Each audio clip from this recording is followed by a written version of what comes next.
hi and welcome to a woodland on Skye. So I've come here because it's spring and we've got lovely green growth and even a few bluebells and wild garlic. Now, compared to down south, we don't have many still days on Skye.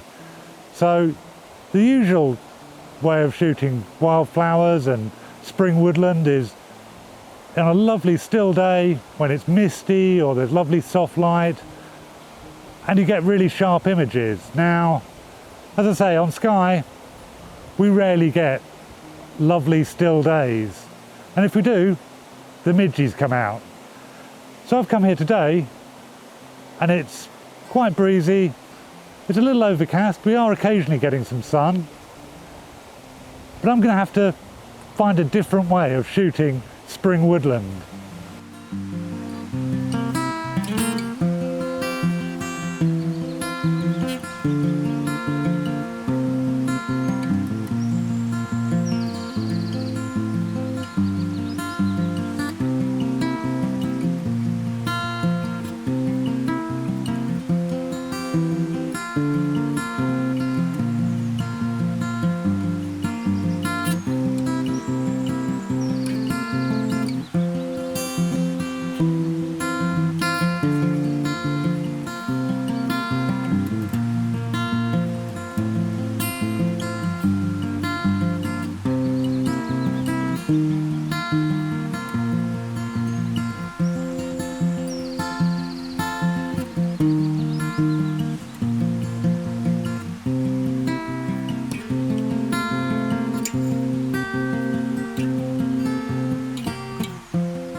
So I've walked about 50 yards into the wood and found my first subject.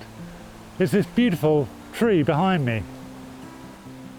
Now what drew me to it was just this clear view from the path to the tree and the amazing shape and textures of the trunk, contrasting against the fresh new growth of the leaves around it. Now I might use a long shutter speed and blur the leaves, or I might use a shorter shutter speed and try and keep everything sharp. I'm not 100% sure which is going to work best. So I'll try both, I'll put both pictures up and we'll see which one works best.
So I found another subject deeper in the woods, but unfortunately there's less wind, so the midges are out, so excuse me if I'm trying to get rid of those.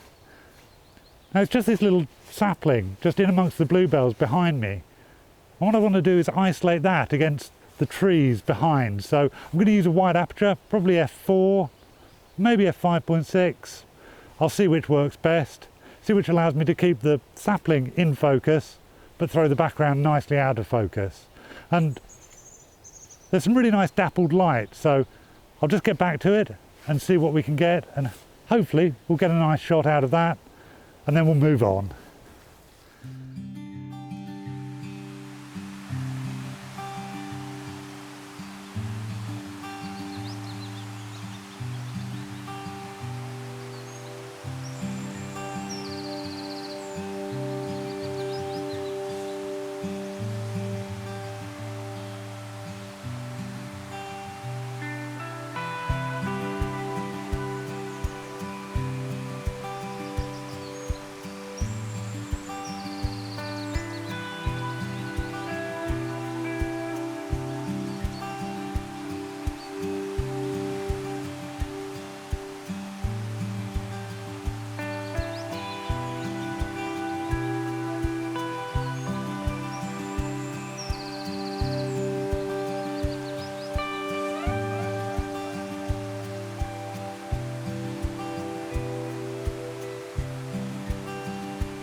So I've found another little subject, another little sapling actually, in a completely different part of the woods. And it's just standing proud of a load of bluebells on a little bank. So I'm hoping that this will make a really nice shot with a long exposure, so that all the foliage that's moving in the wind will just blur out completely. It'll be quite abstract, but I think it might work. So let's just spend 5 minutes doing that, and then we'll move on.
So I've tried a couple of different compositions, one with all 3 trees in it, but that didn't really work.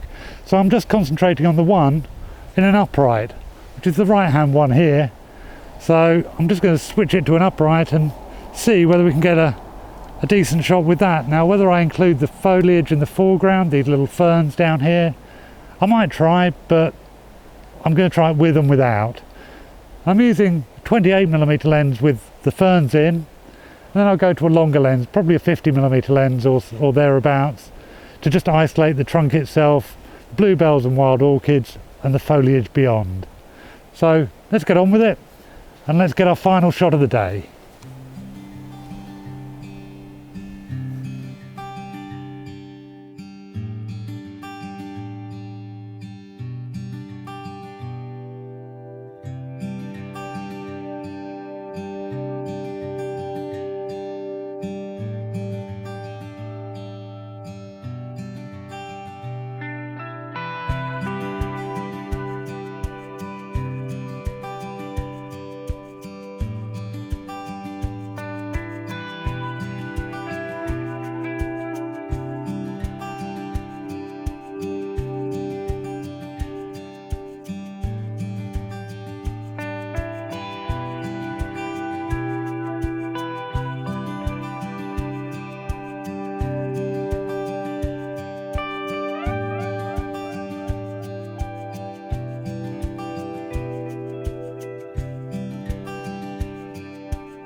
So there we are, spring flower photography with a bit of a twist, with some long exposures in some slightly challenging conditions, but I think I've got some really nice images which are completely different to your normal run-of-the-mill bluebell woods, with everything sharp and on a nice misty overcast day.